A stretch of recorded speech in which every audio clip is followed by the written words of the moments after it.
예. 사실 이 말씀대로 우리가 살아야 된다면, 하나님이 하신 말씀대로 살아야 한다면 어떤 일이 벌어질까요? 예, 1인 가구가 급증하겠죠. 특히 기독교 인구들은 거의 대부분 1인 가구가 되지 않을까 싶습니다. 그래서 성경을 문자적으로 읽으면 안 된다는 겁니다. 지금 이 잠언 25장 24절이 강조하고 있는 게 뭘까요? 강조하고 있는 건 물론 여러 각도에서 우리가 볼 수 있겠지만, 이게 지금 사이가 안 좋은 분들 그냥 헤어지십시오. 만약에 부부라면 이혼하시고, 직장이라면 사표 내시고, 아니면 어떤 공동체에서 서로 뜻이 안 맞으면 서로 분리하십시오. 뭐 이런 얘기일까요? 그걸 조장하거나 권장하는 게 아니죠. 특별히 그 비유를 어떻게 말하고 있냐면, 보십시오. 다투는 여인과 함께 큰 집에 사는 것보다, 그래서 큰 집은, 여기서 말하는 큰 집은 정말 대궐 같은 집, 궁궐 같은 집, 부유함을 말하는 것이죠. 그러니까 그렇게 부유함을 누리는 것과 무엇을 비교하고 있습니까? 운막. 그러니까 가치를 얘기하고 있는 겁니다. 가치를. 그러니까 운막은 정말 집 한 칸도 제대로 있지 않는, 예전에 달동네에 가면 집집마다 화장실이 있는 게 아니라 그냥 그 마을에 공동 화장실이 있었던 시절, 그런 운막. 그런 운막이 혼자 사는 게 낫다. 그 정도로 그게 더 속이 편하다. 그러니까 이 얘기가 담고 있는 건 무엇이냐면, 우리 인생의 가치는, 의미는, 특별히 행복이라는 것은 어디에 달려있느냐? 관계에 달려있다. 특별히 그 관계에 있어서 다툼은 너무너무 우리를 힘들게 한다. 이 다투는 부분을 해결하지 않으면 사는 게 아니다라고 말하는 거죠. 그러니까 이것을 강조하기 위해서 혼자 사는 게 낫다라고 그랬지, 다 혼자 살라는 얘기가 아닙니다. 만약에 성경대로 다 혼자 살면 어떤 일이 벌어질까요? 나는 혼자 살 수 있습니다. 근데 문제는요, 다음 세대가 사라지는 것이죠. 인간은 남자와 여자가 함께 지내야 생육하고 번성할 수 있습니다. 아이 낳고 출산하고 양육하는 것이 여러분 얼마나 성경적인 것인데요. 근데 그냥 짐을 지기 싫으니까, 피곤하니까, 아유 신경 쓰기 싫으니까 그냥 혼자 살겠다. 물론 그럴 수 있는 가치는 있지만, 문제는 우리 모두가 그런다면 시간이 흐르면 어느 시점에 가서는 지구상에는요, 인류는 찾아볼 수 없게 될 겁니다. 그래서 몇몇 목사님들은 그런 얘기 하시잖아요. 밖에 나가서 전도 못할 것 같으면 어떻게 하라고요? 예, 아시죠? 예, 아직 가능성 있는 분들 계십니까? 근데 사실 저도 이걸 힘써 말 못하는 건 저 자신이 자신이 없기 때문에. 반면에 지금 이 순간에도 엄청난 그 교세가 확장되는 종교가 있죠. 그거는 이슬람입니다. 그냥 그들은 아이를 마구마구 낳습니다. 그리고 나면요, 그냥 무작정 아이를 종교로 가르칩니다. 세뇌시킵니다. 그리고 삶 속에서도 그냥 그 종교로 살 수 있도록 아주 그냥 만들어버리죠. 잠언 25장 24절은 그렇게 혼자 살라는 게 아닙니다. 관계가 중요하다는 것을 하나님께서는 비유로 말씀하신 것이고, 그 관계에 있어서 특별히 다툼.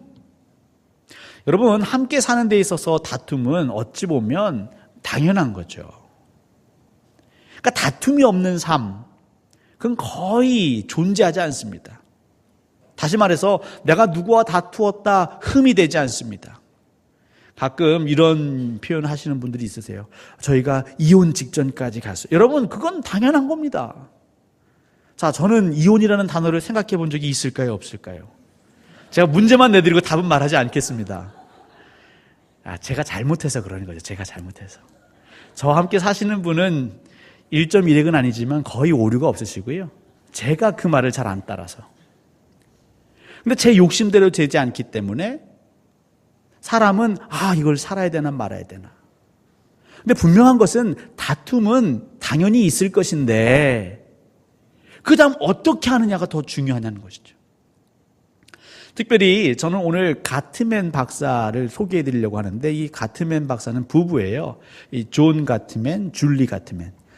그분들은 미국에서 엄청난 이 부부 관계 회복의 권위자로 인정받고 있습니다. 일각에서는 미국의 미래는, 미국의 장래는 이 가트맨 부부에게 달려있다라고 할 정도로 엄청나게 이렇게 띄워놓는 부부 박사들이십니다. 왜냐하면 이분들이 36년 동안, 무려 36년 동안 이 부부가 3,000쌍에 달하는 부부를 과학적으로 관찰했습니다. 그냥 방에 와서 상담 정도 한 게 아니라 이들과 상담한 걸 다 비디오로 녹화를 했어요. 그 나중에 그와 함께 공부하는 조교들이, 연구원들이 그 말할 때에 그 상담원 부부들의 표정, 말투, 억양까지 다 분석을 합니다. 거기 나오는 자주 등장하는 단어까지도 분석을 합니다. 그래서 이 부부는요, 이 부부 상담, 부부 관계 회복을 과학의 영역으로 올려놓았다라고 칭송받기도 합니다. 근데 이 부부 얘기를 하는 것은 단순히 제가 지금 부부 관계만을 얘기하는 게 아니라 사실은 부부 관계를 얘기함으로써 우리 사람이 살아가면서 관계 맺는 것을 좀 저희는 돌아보고자 한 것이죠. 부모와 자식 간의 관계, 이웃 간의 관계, 또 교회 아니라면 성도들 사이에서의 관계, 더 나아가서는 나 자신과 하나님과의 관계까지도 우리가 적용해 볼 수 있는 내용이 참으로 많았습니다. 이 가트맨 박사 부부는요, 공통적으로 무엇을 얘기하냐면 행복한 결혼과 불행한 결혼을 좌우하는 건 성격 차이가 아니다, 이렇게 얘기합니다. 연예인들이 이혼할 때에 아주 그냥 틀에 박힌 멘트가 있습니다. 그건 성격 차이예요. 근데 그건 핑계라는 것이죠. 성격 차이 때문에 이혼하는 게 아니라, 성격 차이 때문에 파탄이 되는 게 아니라 사실은 또 다른 무언가 있는데 그거는 창피하니까 말 못하는 겁니다. 특별히 가트맨 부부가 강조하는 건 뭐냐면, 부부가 서로 성격을 바꾸려고 하면, 혹은 습관을 바꾸려고 하면 그건 100이면 100 위기에 봉착할 수 있다. 그러니까 위기를 맞게 된다는 거죠. 그 말은 성격 바꾸는 것, 이 습관 바꾸는 것 쉽지 않다는 겁니다. 오히려 그렇게 나와 성격이 다른, 나와 습관이 다른 그 사람에게 다가가는 방식, 사귀는 방식을 바꾸어야 한다. 그래야 관계가 진전될 수 있다는 것이죠. 그러니까 저 사람은 너무 세요. 그럼 내 성격을 바꿔야 되나? 근데 내 성격도 바꾸기 어려운데 그걸 자꾸 바꾸려고 하니까 어깨만 무거워지는 거고 나중에는 지치는 겁니다. 그리고 그 원망이 다 누구에게 전가되죠? 상대편에게 전가가 돼요. 내가 당신하고만 안 살았어도 이렇게 화병에 안 걸렸습니다라고, 내가 당신하고만 안 살았어도 얼마나 밝고 명랑하고 긍정적이었는데 당신 집에 와서 당신 시부모님 모시고 당신하고 살다 보니까 내가 이렇게 아무 무채색이 돼버렸습니다라고 나중에는 원망하게 되는 거죠. 그러니까 내 성격을 바꾸거나 아니면 상대편의 성격을 바꾸려고 노력하지 마시고 서로 다가가는 방식을 바꾸는 게 훨씬 더 현명하다. 이게 가트맨 박사가 그 부부들을 코칭하는 방법입니다. 그래서 이 가트맨 박사의 감정 코칭을 가트맨 테라피라고 할 정도죠. 이 부부는요, 36년 동안 3,000쌍을 관찰했다고 말씀드렸죠. 그러니까 그냥 상담한 걸로 끝나지 않고 그들의 상담 내용을 비디오로 계속 보기 때문에 이제는요, 15분 정도만 그 부부가 혹은 두 사람이 얘기하는 것만 봐도 이혼하겠다, 이혼하지 않겠다, 그걸 거의 94% 정도 맞춰낸다고 하죠. 그러니까 거의 이 부분에 있어서는 도가 튼 거죠. 결국 가트맨 박사는 전 세계 어디를 가든 인종이 다르고 문화가 다르고 나이가 다르고 배움이 달라도 항상 강조하는 것은 서로 다가가는 방식에 관심을 가져야 합니다. 이것을 전파하고 가르치고 있다고 합니다. 그러면 사람들은 어떤 이유로 싸우는가? 사실은 싸움의 내용보다는 싸움의 방식 때문에 싸우는 거죠. 더 싸움이 커지는 거죠. 인간이 서로 대하는 태도, 이게 문제라는 건데요. 부부가 대하는 태도는 크게는 세 가지로 이 부부는 요약을 하고 있습니다. 첫 번째는요, 외면하기. 이 두 번째는 시비 걸기. 세 번째가 다가가기입니다. 제가 실례를 좀 들어보겠습니다. 저의 예는 아닙니다. 오해하지 마십시오. 이제 곧 추석이 다가오죠. 이제 우리나라 같으면 이 추석 명절이 되면 이제 부모님 댁으로 갑니다. 한번 상상해 보십시오. 이제 승용차에 남편은 운전을 하고 있고요. 아내는 뒤에서 아이와 함께 뒷자리로 가고 있습니다. 근데 먼저 시댁을 가는 거죠. 아내가 얘기합니다. 또 시댁에 가서 일할 거 생각하니까 속이 벌써 답답하다. 혼자 넋두리 아닌 넋두리를 하는 거죠. 여러분, 이거는요, 넋두리기도 하지만 혼자 생각이면 말하지 않았겠죠. 그러니까 남편한테 알아달라고 하는 거거든요. 근데 외면하기의 유형은 뭐냐면, 당신 그 아버지 선물 챙겼어? 어머니 선물 챙겼어? 그리고 요번에 조카가 군대 간다는데 용돈 두둑이 챙겨? 이렇게 넘어가 버리는 겁니다. 구렁이가 담 넘어가듯이 넘어가는 거죠. 이런 게 외면하기입니다. 이 사람이 뭘 얘기하는지 사실은 알지만 굳이 대꾸하고 싶지 않습니다. 왜냐하면 대꾸하다 보면 싸움이 커지니까 그냥 애써 외면하는 거죠.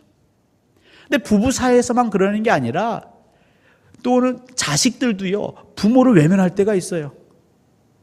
부모가 공부해라 그러면 딴소리 하는 거죠. 배가 아파요. 예.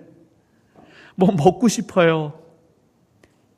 공부해라 그러면 어머니 공부할게요. 요거 하고 할게요. 이러면 되는데 외면하는 거죠. 근데 사람은요, 외면하면 어떠한 다음 감정이 일어나냐면요, 외면당한 사람은 내가 무시당했다 생각합니다. 그러니까 내가 무시당했기 때문에 없던 감정, 그전에는 이렇게 파편화, 흩어졌던 감정들까지도 이렇게 한 곳에 모아지게 되고 결국 터져버리는 거죠. 또 다른 유형이 뭐라고요? 시비 걸기죠. 자기야, 벌써 시댁 가서 일할 거 생각하니까 온몸이 쑤시네. 야, 너는 친정 가서는 그렇게 설거지하면서도 룰루랄하더니 시댁 갈 생각하니까 벌써 답답하다고 하냐 하면서 이제 오히려 시비를 거는 거죠. 여러분, 이때에 지혜로운 남편이라면 어떻게 얘기를 할까요? 보통 그렇게 말하는 남편이 별로 없긴 하지만, 그렇지, 정말 대한민국의 며느리를 사는 거 힘들다. 당신 요번에 갔다 오면 내가 어깨도 주물러 주고 다리도 주물러 줄게. 너무 모범 답안이지요. 예. 이 뭐냐면요, 그러니까 우리의 마음 자세가 사실 이 모범 답안에서 멀리 있습니다. 남편이 퇴근하고 집에 들어옵니다. 직장 상사 때문인지 거래처 때문인지 얼굴은 이렇게 어두워져 있습니다. 풀이 죽어 있습니다. 한숨을 푹 쉽니다. 왜 집 밖에서도 한숨을 쉴 수 있는데 집에 들어와서 한숨을 쉴까요? 그건 뭐냐면 날 좀 위로해줘라는 거거든요. 아니면 좀 물어봐줘. 그런데 빨리 씻어, 밥 먹어. 당신은 왜 집에만 들어오면 이렇게 한숨을 쉬어? 나가서는 그렇게 웃으면서. 제 아내가 가끔 그런다고 했죠. 예. 나를 제발 집사로만 생각해줘. 여러분, 그럴 때는 어떻게 다가가는 거죠. 오늘 많이 힘들었구나. 뭐가 힘들었어요? 얘기해봐요. 다가가는 태도. 사실 대충은 눈치도 알죠. 벌써 몇 년을 살았는데요. 교인들 간에도 마찬가지입니다. 사실 함께 신앙생활하기 때문에 우린 더 조심해야 되고 배려해야 되는데 때로는 외면해버립니다. 그러다 보니까 서로 무시당했다고 생각되는 거죠. 그 감정이 쌓입니다. 그러다가 말실수하면 그걸로 꼬투리 잡아서 시비가 붙습니다. 교회마다 분쟁이 일어나는 교회를 보면요, 정말 큰 문제, 예수 그리스도가 하나님의 아들이냐 아니면 사람이냐, 이런 교리 때문에 성도들이 싸우지 않습니다. 예수 그리스도가 부활하셨느냐 안 하셨느냐, 이런 오래된 교회사에 3,000년 이상 된 그 문제로 싸우지 않습니다. 예. 당신은 왜 회비를 냅니까 안 냅니까? 왜 만생일로 합니까? 자기 생일로 합니까? 왜 여전도에 올라야지 안 올라오십니까? 이런 걸로 싸우세요. 그 사소한 것, 결국 내용보다는요, 방식과 태도의 문제죠. 이 가트만 박사가 관찰을 계속 하다 보니까 그렇게 서로 싸우는 그런 부부들의 대화에 많이 등장하는 유형의 단어는 4가지랍니다. 첫 번째, 비난하는 말을 많이 한대요. 비난. 그 다음에 경멸, 비난보다 더 수위가 지나가는, 혹은 방어, 자꾸 자기를 방어하는 거죠. 더 나아가서는 그냥 담 쌓는 거죠. 담 쌓는 거. 도피, 피해보는 거. 여러분들의 말은 이 유형에 많이 속하십니까? 아니면 그렇지 않으십니까? 수용해 주려고 하고 공감해 주려고 하고 위로해 주려고 하십니까? 아니면 이 불화한 부부들처럼 서로 비난하고 경멸하고, 아니면 그냥 담쌓거나 나 자신만을 아니라고 방어하거나, 내가 안 그랬어요, 당신이 뭐 그렇지 뭐. 결국 우리 스스로를 거울로 비춰봐야 하고요, 우리 스스로를 말씀에 비춰보셔야 합니다. 잠언 25장 24절은 갈라지라는 게 아니죠. 혼자 살라는 게 아닙니다. 관계를 회복해야 한다는 것을 힘주어 얘기하고 있는 것이고, 그 관계를 회복하기 위해서는요, 사실은 그 키가 나에게 있는 것이죠. 상대방에게 있는 게 아닙니다. 상대의 성격, 상대의 사고방식, 그것을 바꾸는 게 아니라 그런 그 상대에게 내가 어떻게 다가가느냐, 이게 매우 중요하다.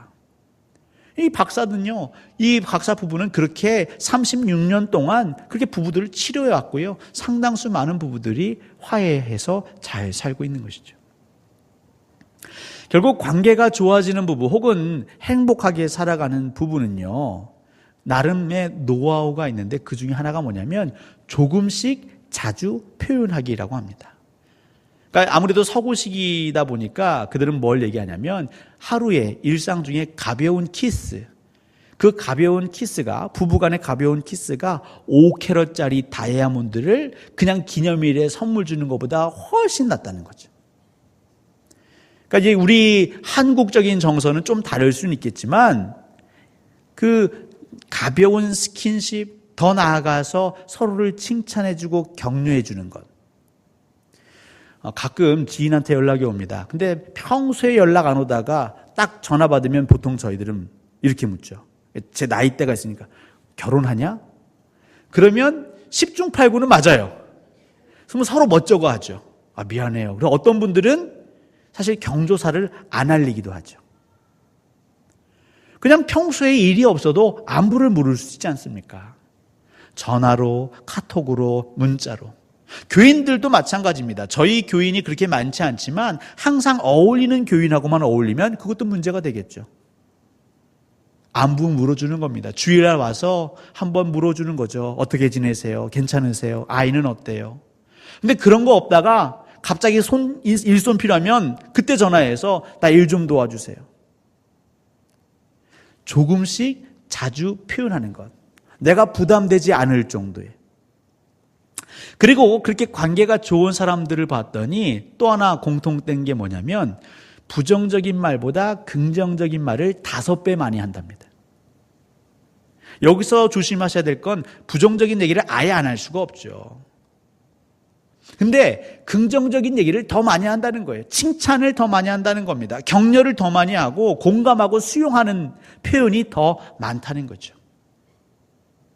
입만 열면 험담, 입만 열면 불평, 입만 열면 판단, 입만 열면 정죄, 이게 아니고 그 사람의 장점을 봐주고 그 사람을 격려해주고, 그런데 그 중에 조금 흠이 보이면 그제서야 조심스럽게 그래도 집사님, 그래도 자기야 요건 요렇게 해주면 어떨까? 긍정의 표현이 5배 더 많더라. 그 다음에 가장 더 중요한 건 뭐냐면 불화, 갈등을 긍정적으로 바라보더라 이 말입니다. 그러니까 부부싸움, 공동체 간에 누군가 싸울 수 있습니다. 다툴 수 있습니다. 근데 그것마저도 숨기려고 하거나 그것이 큰 죄인 양 하는 게 아니라 그럴 수 있다. 더 중요한 건 이 갈등을 잘 풀어내는 게 더 중요하다라고 생각했다는 것이죠.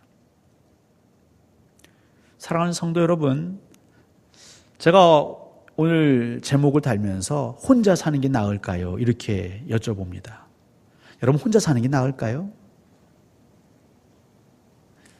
그렇게 생각하시는 분이 있는 것 같으신데요. 중요한 건 내가 힘이 있을 때는 혼자 사는 게 낫습니다. 내가 경제력이 있을 때는 혼자 사는 게 낫습니다. 근데 하나님이 인간을요 아주 신묘막측하게 지어놓으셨어요. 그건 뭐냐면 우리의 젊음이, 우리의 힘이 영원하지 않습니다.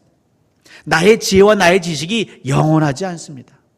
어렸을 때 신동소리를 들어도요, 때로는 60도 되기 전에 치매 증상 올 수 있습니다.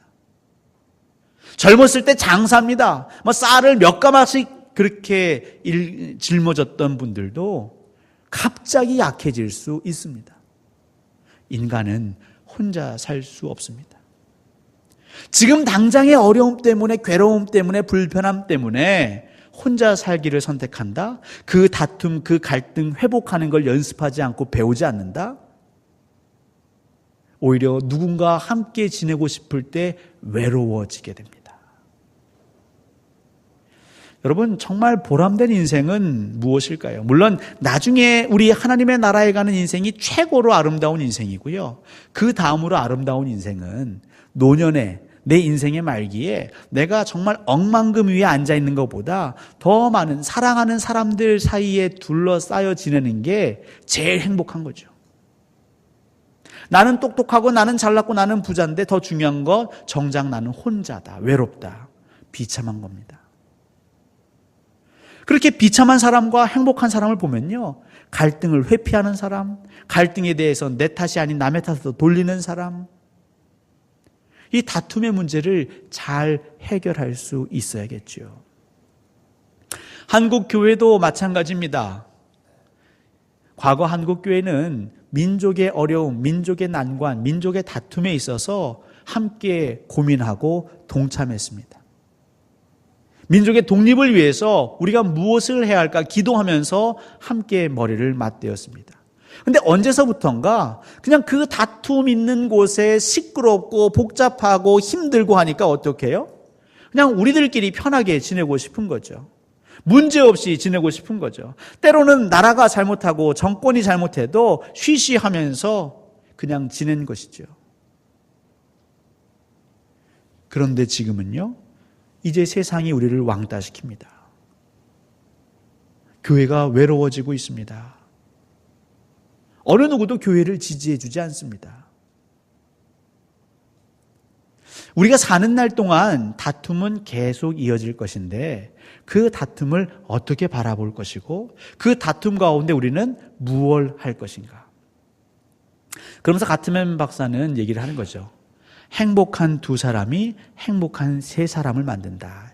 물론 가정으로 치자면 이제 부부가 행복할 때에, 건강할 때에 그 자녀들이 행복하게 균형 있게 잘 살 것이다. 그들이 얘기하는 것은 지난 반세기 이상 동안 미국 공동체가 이렇게 와해되는 그 기저에는 가정의 파괴가 있다. 성인 50% 이상이 정말 성격장애나 여러 가지 정신장애로 고생하고 있고 그중에 25% 이상이 전문적인 상담을 받고 있는 실정이 되었습니다.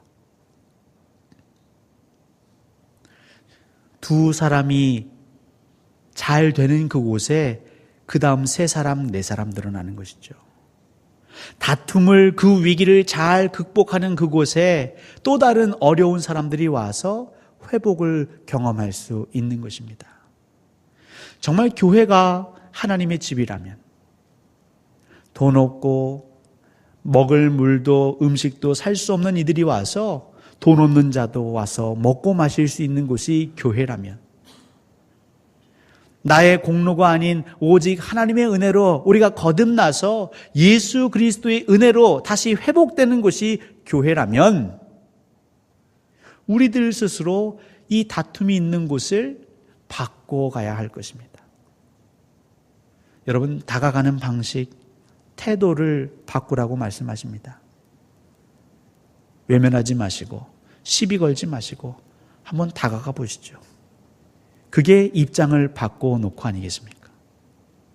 목회자는 성도들의 입장에서 얼마나 30분 동안 피곤하실까, 졸리실까, 지루하실까?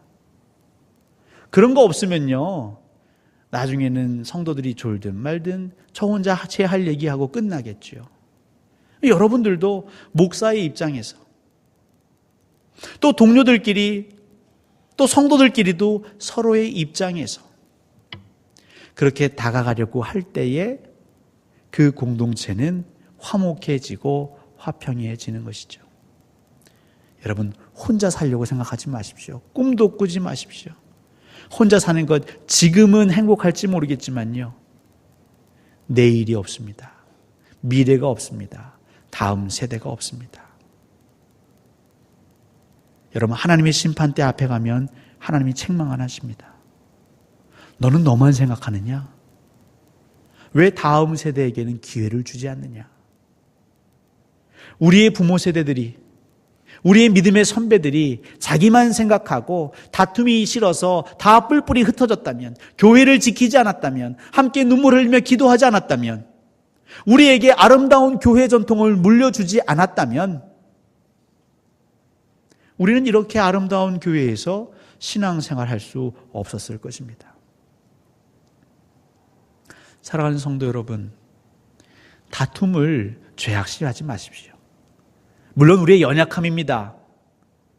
그렇다면 그 연약함을 어떻게 우리가 회복할 것인지 한번 지혜를 모아보시면 어떨까요?